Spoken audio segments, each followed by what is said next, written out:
Hi, in this tutorial I would like to show you how to change pivot point in Blender. Okay, so first we need to add a new object. So I click on add, then I go to mesh, and for example I select here cone.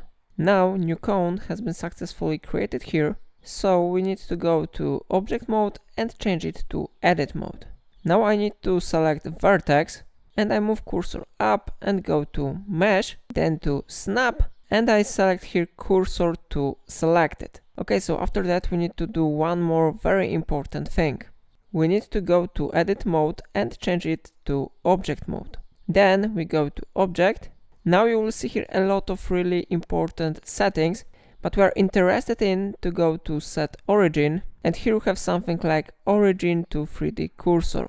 It will let you to move object origin to position of the 3D cursor. And now if you click rotate, you can see that pivot point has been successfully created here. Okay, so it's everything in this video. If I helped you to do it, remember to like this tutorial and subscribe my channel because it really supports my work. And that's all for today. Thanks you for watching.